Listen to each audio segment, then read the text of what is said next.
Hello everyone, I'm Eric Shimorris. Welcome back to Monster Loves You.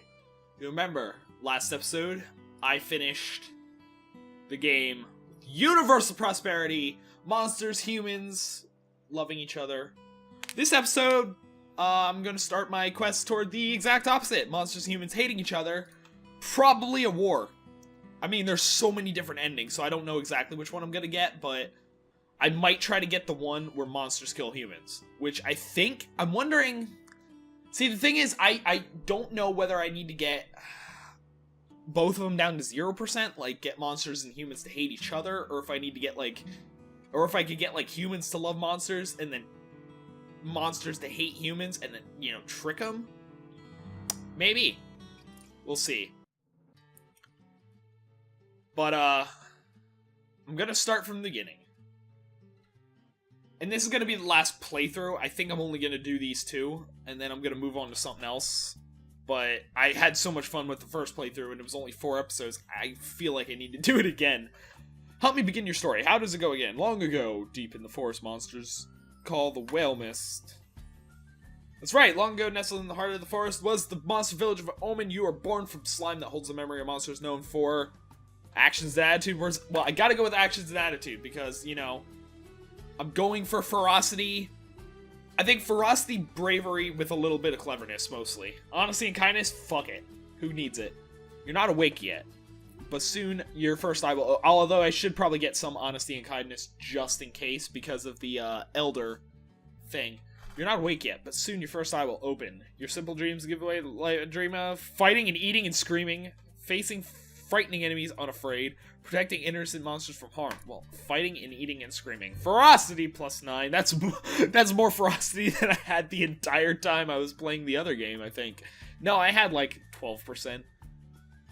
Your body is turning and twisting, growing solid in the middle of a great vat of green slime. It's time to be born.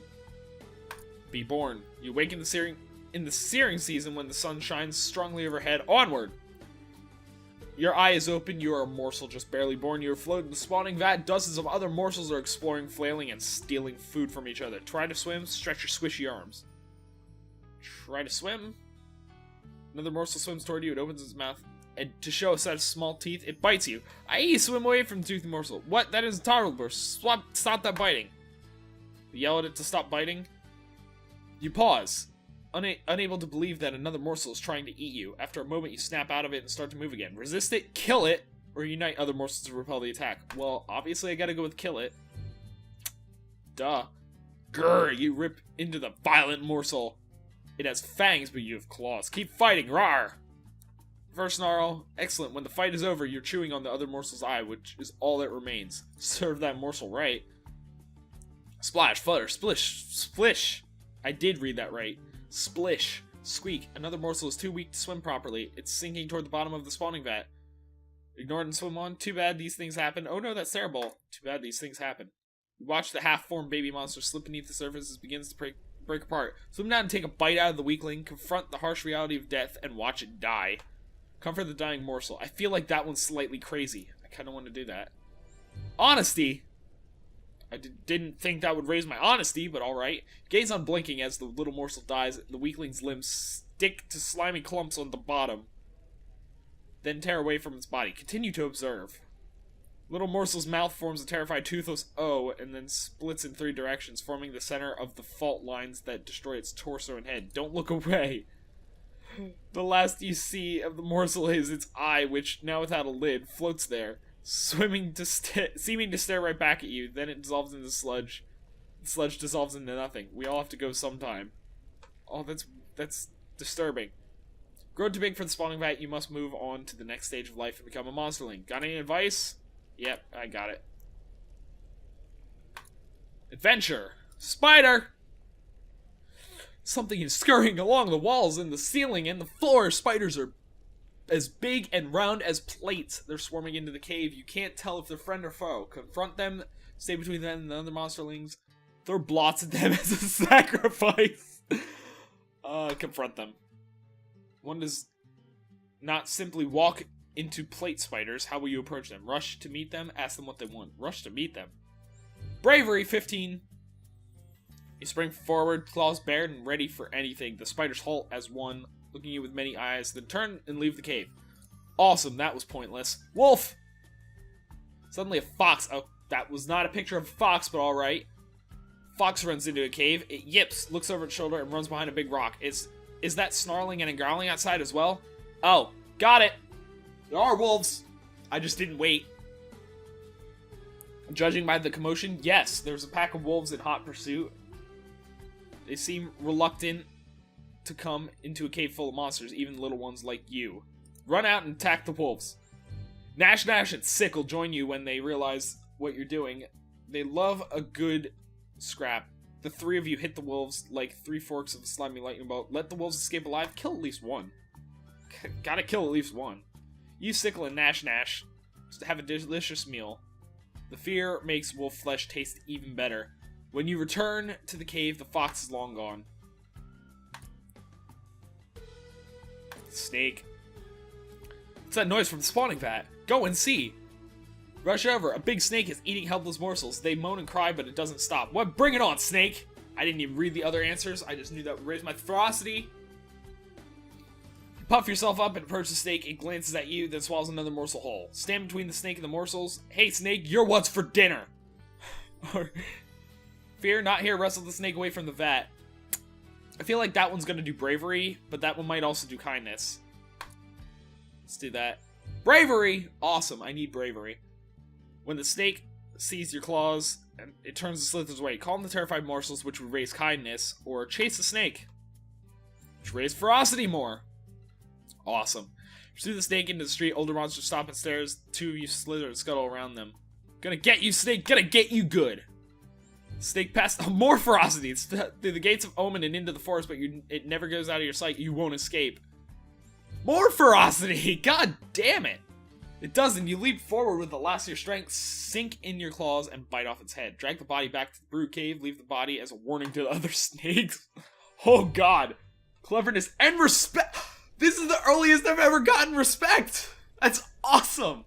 You walk back to Omen's, shaking the snake's blood off your claws and whistling a merry tune.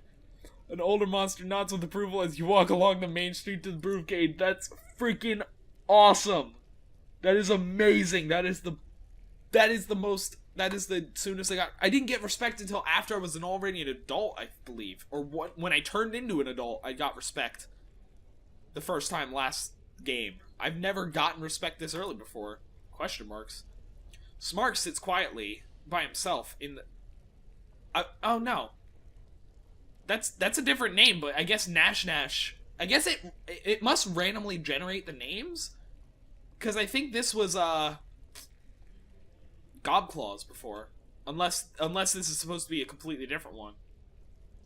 Smark sits quietly by himself in the farthest... No, Gobclaws was a girl. I don't know. Darkest corner of the cave, he's slumped and deflated like a float pod missing half the gas inside. What the fuck is a float pod? His eye brims with slimy tears. Hug and console Smark. Ask him what's wrong. Ask him what's wrong. Smark looks down at his body, which isn't roly-poly or muscular like other monsterlings. He's sort of scrawny and weak.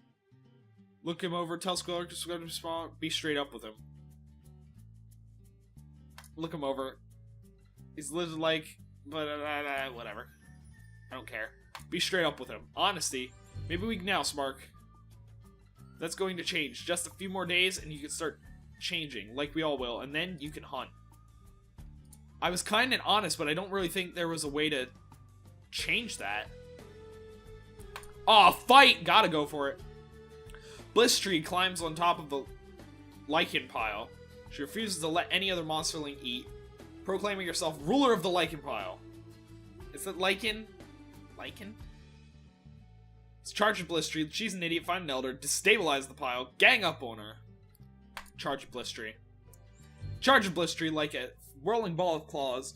Your ferocity is so manifest that as she leaps down and glides away, she nearly soils herself. Now you can be ruler of the lichen pile. Alright. Hamrag, an adult monster, sleeps in a big pile of monsterlings. Everyone is comfortable. Blotz, giggling, sticks lichen in all four of Hamrag's nostrils. Hamrag eyes shoot open as he starts to choke. Blotz shushes you with a threatening scowl. You're not afraid of bolts, help Hamrag. Or that's funny, help blots out. Blots, not bolts. That's funny, help blots out.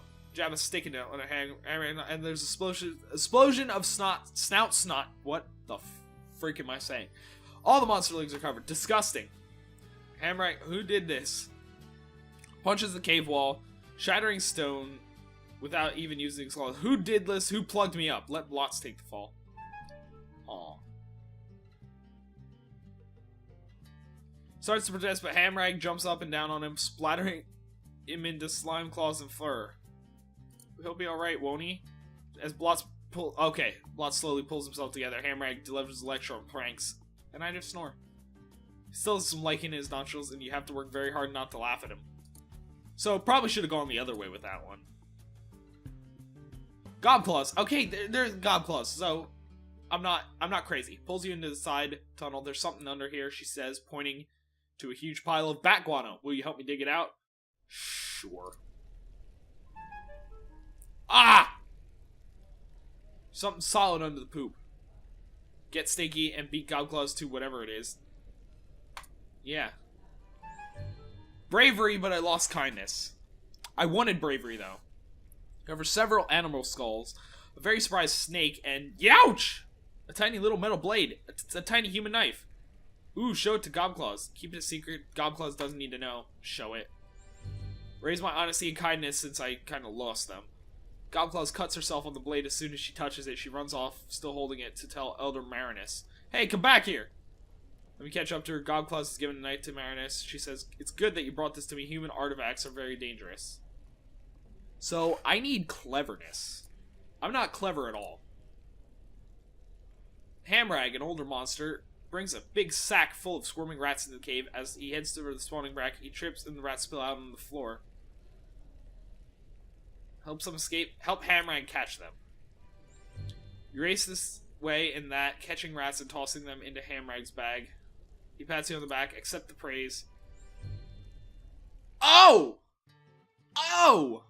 Even more respect. It might be worth raising after all. Alright. Oh, I'm grown up. Calls the oldest monsterlings to gather in a group. You're one of the oldest ones now, so you should join them. She looks grave. Go with Elder Marinus. Marinus shuffles down the long tunnel. Yeah, we're going to the tunnel. Keep going. Pit, which sees, jump right in. You fall in and fall some more. You're falling and falling. Other monsters, yep, some of them are crying. You can't see through the mist. Or is it fog, maybe clouds. Moans, groans, whispers, screams. Where is this? It must be somewhere. Land on a smooth, flat stone. Despite the swirling vapor, the floor is dry as bone. You hear other monsterlings breathing nearby. Some of them are still above you, still falling. Get out of the way. Try to cushion the fall for another monster. Get out of the way. You rejoin some of the monsterlings at the edge of the mist. There are more passages out of here than you can count. Some monsterlings begin to panic while others look determined. You should take charge. Oh, got it. Help everyone work together. I feel like this is good. Because that'll raise my cleverness. Or it'll raise my kindness. Fuck. Putting aside the trepidation, the advanced twist passes. I figured if I get them to work together, that'd be, like, good. Yeah, ghosts. Stand fast. Attack them! Scream and leap. The ghosts are insubstantial, swirling around your claws like nothing at all. Nothing at all? Nothing at all! Stupid spectral monsters. They laugh at you and prove that they're not entirely untouchable. Thin tendrils of mist circle your throat and begin to squeeze. Pass out. I am very unclever. And not too honest, either. I am very ferocious, though, so I think next episode I really need to work on my bravery, more so my cleverness. I need to work on. Okay, what should you be doing now? Great, okay. Adolescent, and watch me grow. Ooh! I grew into something different. That's completely different than what I was before. Alright then. So, 72% ferocity. I got 6% respect! I am the most respected morsel ever. Well, I'm not a morsel, I was a young monster, but fuck it. Who cares? So, anyway, I feel like this is going to be a really good one, so I am going to end this episode here. So thanks for watching. See you next time.